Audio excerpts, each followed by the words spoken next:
He doesn't have the look we need. Get the janitor's son out of the presentation." Dale Coburn said it the way people say things they've already decided. Not a question, not a debate. Just a sentence that expected the room to agree with it. And the room did. Because rooms like that one always do. Ezra Whitfield was 22 years old, standing in the third-floor conference room of the Alderton Group, with his portfolio open on the table. The same portfolio he had rebuilt 3 times since January. The same one that had gotten him the internship. The same work that Professor Harland at the design school across town had called the most instinctive visual thinking he'd seen from a student in a decade. Dale Coburn looked at it the way you look at something that doesn't go with the furniture. Then he looked at Ezra. Then he made his decision, and it had nothing to do with the portfolio. "We want a particular feel for the Callaway pitch," Dale said, and his voice had that warm, reasonable quality that made cruelty sound like logistics. "Something that reads as polished, consistent. Tyler's been with us longer. He'll take the lead."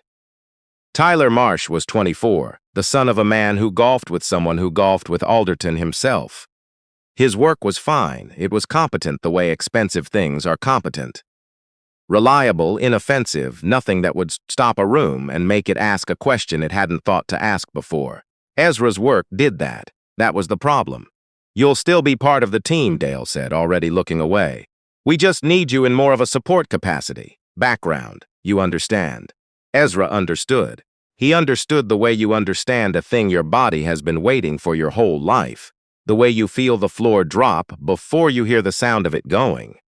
He didn't say anything. He closed the portfolio. He put it under his arm and walked back to the open-plan floor where the junior designers sat, and he sat down at his desk and looked at his screen without seeing it. And he did the arithmetic. The internship stipend, the subway fare, the 6 months he'd spent getting here from a neighborhood where the Alderton Group was the kind of place. People said, the way other people said Paris or Tokyo. Somewhere that was real, but not for people like him. His father, Raymond Whitfield, had cleaned the offices of a building 3 blocks from here for 19 years. Not this building, a different one. Same marble lobby, same revolving door, same understanding at the entrance that certain people were there to be seen, and certain people were there to keep the floors clean underneath everyone else.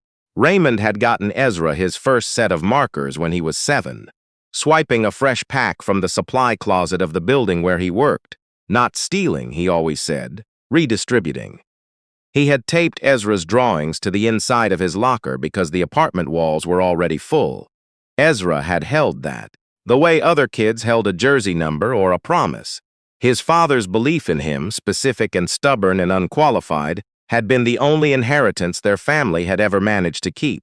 Not a network, not a name anyone recognized. A man who cleaned floors believing his son could design the buildings.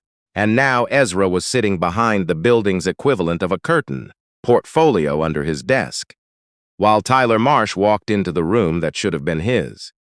Shelby Haynes found him at his desk an hour later. She was one of the senior designers, mid-30s, the kind of woman who wore her competence quietly, and had stopped trying to explain it to people who didn't want to see it. She had been at Alderton for 8 years, long enough to know which elevator to take to avoid certain partners, and which silences in a meeting meant someone had already made up their mind before the meeting started. She sat on the edge of the desk next to his. She didn't say anything right away, which was the first decent thing that had happened to him all afternoon. "You know why he did it," she said finally. "I know why he did it. The Callaway people are old money," she said. "The presentation is going to be photographed for their annual report. Dale wants a certain picture. I don't fit the picture." Ezra didn't say it with heat. It came out flat the way facts come out when you've been carrying them long enough that they stop feeling like injuries and start feeling like weather. Shelby looked at the portfolio visible under his desk. She'd seen some of his work in the shared drive. She'd actually stopped scrolling when she'd hit it, had opened the files and gone through them slowly, the way you read something you want to remember. "What you put together for the Callaway deck," she said carefully. "The brand narrative, the visual system, the color story, that's yours? That's mine." She was quiet for a moment. Tyler knows the slide software. He doesn't know what you built. I know. If it falls apart in the room. It will, Ezra said, not bitterly. Just true. She looked at him for a moment with the expression of someone doing arithmetic of their own. I'm going to say something that might make you angry. Okay. I've seen this happen to people here before, she said. And the ones who make trouble too soon get shown the door so fast they don't even feel it close. That's the reality of this place. She held his gaze. I'm not saying it's right. I'm saying it's the terrain. So I just sit here for today, Shelby said. Today you sit here, and you make sure your work is still the best thing in the room, even when nobody knows it's yours. She stood up and looked at him one more moment, and what was in her face wasn't pity. It was something older and harder than pity. It was recognition. This isn't the last room you'll ever stand in, she said. Don't let Dale Coburn make it feel like it is. She went back to her desk. Ezra looked at his screen. He didn't feel better. But he felt less alone in the dark, which wasn't the same thing and was also the only thing available. So he took it. The Callaway pitch was scheduled for 4 o'clock in the main boardroom on the 11th floor, the one with the glass walls that looked over the river and the city beyond it. Ezra was not on the attendance list. He was technically assigned to asset finalization, which meant he was supposed to sit at his desk and be available if Tyler needed something, which was a polite way of saying he would be waiting behind the curtain while someone else used the door he'd built. He sent his father a text at 3:30. Just 2 words, pray for me. Raymond Whitfield texted back within seconds, which was remarkable for a man who treated his phone like a piece of equipment he'd never fully trusted, always do. What happened? Ezra typed and deleted several things. Then he just wrote, they gave my work to someone else. For the big pitch, the typing indicator appeared and disappeared twice. Then, you're still there? Yes. Then it's not over. A pause. Then your grandfather used to say, the floor don't care who mops it. The work is the work. You did it. Nobody can undo that. Ezra read it twice. His grandfather, Louis, had been a Pullman porter for 30 years before that world changed around him. He had a saying for almost everything, and most of them were about labor and dignity and the relationship between the two. The idea that a man's work was his testimony whether or not anyone was watching him give it. Ezra had heard those sayings his whole life without fully understanding them. He was starting to understand them now. He put his phone face down on the desk. Through the glass partition that separated the open floor from the hallway, he could see the elevator bank. He watched Tyler Marsh step into the elevator at 3:50 with a laptop bag and his father's easy confidence, and the doors closed. Ezra turned back to his screen. He did not allow himself to think about the room on the 11th floor. This was harder than it sounds. The boardroom was everything Dale Coburn had arranged it to be. The river view was lit by the low angle of the late afternoon sun, the kind of light that made everything look expensive and considered. The Callaway people were exactly who Dale had expected. 3 of them, older, in the particular shade of navy that signals inherited authority. The kind of men who had been in rooms like this their whole lives, and could tell within 30 seconds whether the people presenting to them had also been in rooms like this their whole lives. They could tell. Tyler Marsh began the presentation with the confidence of someone who had never once had to earn his way into a room. He clicked through the first few slides, which were good because Ezra had built them, and he said the right things about brand positioning and visual identity and long-term narrative coherence, the language Ezra had spent 6 months learning to use precisely. And then Tyler got to the section he hadn't built. The central question of the Callaway rebrand was an unusual one. How do you modernize a 130-year-old institution without making it look like it's apologizing for its history? Ezra had spent 3 weeks on this problem. He had come at it sideways, through the history of the Callaway company itself, through the materials and textures of the original factory floors, through the idea that longevity was itself a kind of design language if you knew how to read it. He had built a visual system that made the old feel chosen rather than inherited. It was the best thing he'd done. Tyler tried to explain it. He used the words.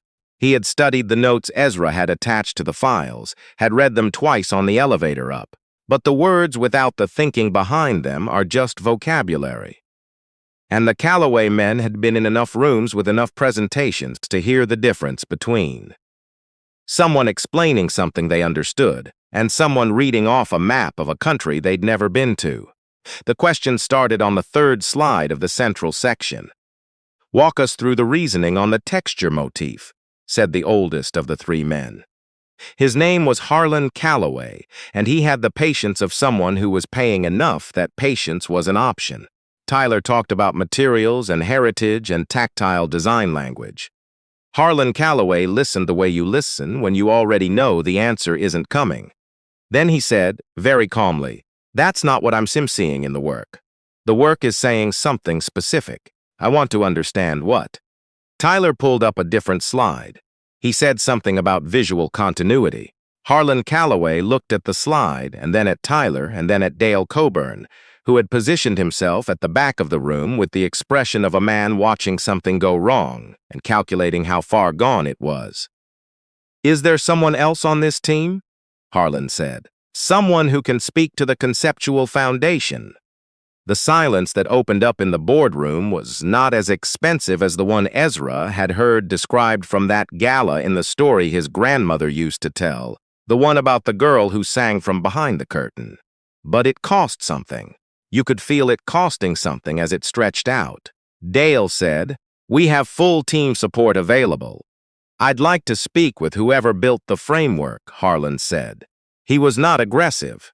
He was simply clear in the way that men who have never had to raise their voices to be heard are clear. "The thinking behind this is genuinely interesting. I want to understand it. Is there a reason that person isn't in this room?" Another silence. Dale's face did a thing it almost never did. It stopped being arranged. Downstairs, Ezra was not watching the clock. He had decided not to watch the clock. He was working on a separate project, a brand identity for a non-profit museum his professor had connected him with. And he was losing himself in the color system, the way he always lost himself in work, the way that had gotten him here in the first place. This specific kind of absorption where the outside world went quiet because the problem in front of him got loud enough. His desk phone rang. He didn't recognize the extension. "Is this Ezra Whitfield?" "It is. This is Patricia from the 11th floor. Mr. Coburn is asking if you can come up to the Calloway meeting." Ezra held the phone for a moment. He looked at his screen. He looked at the portfolio still under his desk. He thought about his grandfather on a train platform in 1962, straightening his uniform before a shift, dignity as a daily practice. The work is the work. He thought about his father texting back within seconds. Always do. He thought about Shelby Haynes. "Don't let Dale Coburn make it feel like the last room you'll ever stand in." "I'll be right up," he said. He took the portfolio. He came through the boardroom door in the clothes he'd worn to work that morning. Dark slacks and a button-down that was good but not boardroom good. And he felt every pair of eyes in the room find him at once and do the same rapid inventory they always did.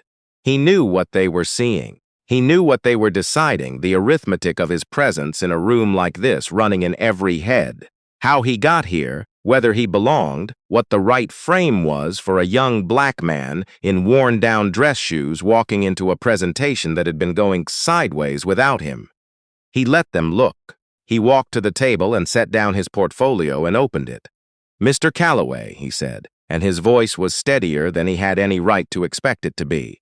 "My name is Ezra Whitfield. I built the framework. I'm happy to walk you through it." Harlan Calloway looked at him for a moment with an expression that was careful and interested in equal measure. Then he said, "Please." Ezra turned to the first slide of the central section and he began. He did not use the vocabulary the way Tyler had used it, as a surface. He came up through the foundation, through the actual thinking, the 3 weeks of it, the wrong turns, and the one afternoon in the library where he'd found a photograph of the original Calloway factory floor, and understood what the texture motif was really about. He talked about longevity as design language. He talked about the difference between an institution that looks like it survived and one that looks like it meant to. He talked about the color system and why every choice in it was a choice about time. He talked for 11 minutes without stopping, not because he was showing off, because there was that much to say and he had that much to say it with. When he finished, the room was quiet in a different way than it had been quiet before. Harlan Calloway said, "How long have you been in design?" "Seriously?" "About 4 years. But I've been drawing since I was 7. "Where did you study?" He named the school. It was not the most famous school. It was the school that had given him a scholarship. Harlan Calloway nodded slowly. He looked at Dale Coburn at the back of the room. He looked back at Ezra.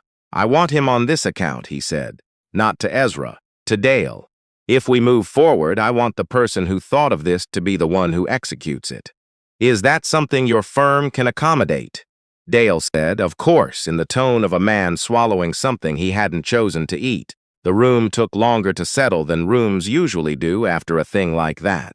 Ezra stood at the edge of it while the Calloway men gathered their things, and Dale worked the handshakes, and Tyler Marsh stood near the window looking at the river with his jaw slightly set. And Ezra let himself feel something he hadn't been sure he was allowed to feel yet. Not victory, something quieter than victory, the specific sensation of having done the work and had the work be enough, not more than enough, not more than anyone with equal work would get, just enough. Finally, exactly enough. Shelby Haynes was waiting at the elevator when he came out. She said nothing. She just looked at him and nodded once, the way people nod when the thing they believed in privately turns out to have been right. On his way back to his desk, he passed the office of a man named Gerald Osey, who had been at the firm for 22 years and who Ezra had barely spoken to in 6 months. Gerald was 61 years old with close-cropped white at his temples and the quiet, considered movements of someone who had spent decades carrying the weight of being the only one in the room and making it look like he wasn't. He was standing in his doorway, and when Ezra passed, he said, "Hey." Ezra stopped. "Heard you went upstairs," Gerald said. "I did."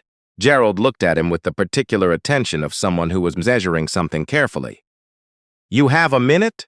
Ezra had a minute. Gerald's office was small and full of work, drafting prints on the walls, a credenza stacked with project files, the organized density of a man who had been at it a long time and knew exactly where everything was. He didn't sit down. He stood at the window with his hands in his pockets and looked at the street below for a moment before he spoke. "I'm going to tell you something I wish someone had told me when I was your age," he said. "And I want you to hear it as what it is, which is the truth, not comfort." "Okay," Ezra said. "What Dale did today was wrong," Gerald said. "You know that, and I know that, and now Harlan Calloway knows it, which is more than most people who get that treatment ever get." He paused, "But it's going to happen again." Ezra waited. "Not necessarily here, not necessarily by Dale, but it's going to happen again because that's the terrain, and the people who come out the other side of it aren't the ones who stop being surprised by it. They're the ones who stop letting the surprise be the thing that finishes them." He turned from the window and looked at Ezra directly. "You walked in there today." "I did." "You didn't wait for them to bring you in the right way. You didn't wait for the apology first. You went up with your work and you let the work speak." "That's what I had." Gerald nodded. "That's what we always have," he said. "The work. They take everything else. They can't take the work." He looked at his hands. "I spent the first 10 years here believing that if I was quiet enough and excellent enough, eventually it would be automatically recognized. That I wouldn't have to push." He smiled, and it was a real smile, and it was tired. "The pushing is the job. The excellence is necessary, but it's not sufficient. You have to walk into the room." He picked up a mug from his credenza and drank from it. "You did that today," he said, "at 22. I was 40 before I understood it." He said it without any self-pity, just clean and clear, and offered, the way you offer a thing you paid too much for in the hope that someone else might get it cheaper. Ezra thought about his grandfather. The work is the work. You did it. Nobody can undo that. "Thank you," he said, and meant it in the specific way you mean it when someone gives you something real. Gerald nodded toward the door. "Go back to your desk," he said. "You've got an account to run." He called his father that evening from the subway, the train grinding through the dark under the city. the car half empty in the way it gets on a Thursday at 7. He told him what had happened, all of it. Dale's decision in the morning, the hours at his desk, the phone call, the walk through the boardroom door, Harlan Calloway's face when Ezra answered the question Tyler couldn't. Raymond Whitfield listened without interrupting, which was something he had gotten very good at over the years. The skill of holding space for a story, learned from 19 years of night shifts in empty offices, where the only company was the work itself. When Ezra finished, Raymond was quiet for a moment. Then he said, "You took the portfolio. I took the portfolio. You didn't go up there empty-handed," Raymond said, and something in his voice shifted into the place it went when something mattered to him. "You went up with the work. That's all I had. That's all you needed." A pause. "Your grandfather would have—" He stopped. Started again. "I used to wonder sometimes, whether I steered you right, whether markers and drawings were the right thing for a boy from where we come from, whether I was setting you up for something that was going to hurt you when it got close enough to touch." His voice was steady, but it was the steadiness of a man who was choosing it deliberately. "And then I think about tonight, about what you just told me." Ezra looked at the dark tunnel walls rushing past the window. "You didn't disappear," Raymond said. "When they tried to make you invisible, you stayed visible. He stopped again. "That's the whole thing, son. That's the whole of it." The train pulled into the station. Ezra stood up. "I'll come by this weekend," he said. "I want to show you something I'm working on." "I'll be there," Raymond said. "I'm always there." Ezra came up out of the subway into the evening air. The city lit around him in all its indifferent brightness, and he stood on the corner for a second before he walked. Not collecting himself, not recovering. Just standing there being a person who had walked into a room today and said his name and let his work speak and hadn't disappeared. It didn't all resolve at once the way these things never really do. Dale Coburn did not apologize. He redistributed the credit the way people in his position always redistribute credit, casually and completely, until the morning meeting 3 weeks later when Harlan Calloway specifically asked the partner on the account to convey his thanks to the young designer, Whitfield, and Dale had to say the name out loud in front of everyone and confirm that yes, that would be Ezra Whitfield, one of our interns. Junior designer, Shelby corrected, from the other end of the table, without looking up from her notes. "He's been promoted as of Monday." Dale said nothing, which was itself a kind of answer. The Calloway account led, in the slower way that real things lead to other things, to a meeting with a contact of Harlan Calloway's at a firm in the building 2 blocks north, the building where Raymond Whitfield had cleaned floors for 19 years. Ezra walked through the lobby for his interview and nodded to the man at the facility's desk, who nodded back the way men nod to each other when they recognize something in the other person's posture that the lobby doesn't know to look for. He got the job. He took it. The night before his first day, he called his father, and they talked for an hour about nothing in particular, about the city and the weather, and a basketball game neither of them had watched fully, and at the end Raymond said, "Your grandfather would have liked tonight." And Ezra knew what he meant. Not the job, not the building, but the fact of his son standing on the other side of every door that had been designed not to open for them, standing there with his work under his arm. The piece ran in the city's design trade publication 6 weeks later, a profile of the Calloway rebrand, and toward the end it quoted Harlan Calloway on the direction of the project. He said that the most striking thing about the work was its sense of conviction, that it wasn't trying to look like anything other than exactly what it was. He didn't name Ezra in the quote, but he said, "I want to give credit to the designer who built the conceptual core. He walked into a room that wasn't expecting him and made it understand something it didn't know it needed to know. That's a rare thing. That doesn't come from training. That comes from a person." Ezra read it on his phone on the subway. He read it twice. Then he put the phone in his pocket and looked at the city going past the window, the buildings and the water and the lit windows of the lives in between, all of it ordinary and specific and his. He had his grandfather's old photograph in his wallet. Lewis Whitfield on a platform in 1962, uniform pressed, chin level, looking directly at the camera the way you look at something you intend to outlast. He carried it the way Natalia had carried her grandmother's kerchief. Not hidden, not tucked away, but present. Evidence. The past walking forward into the future in the only form that mattered.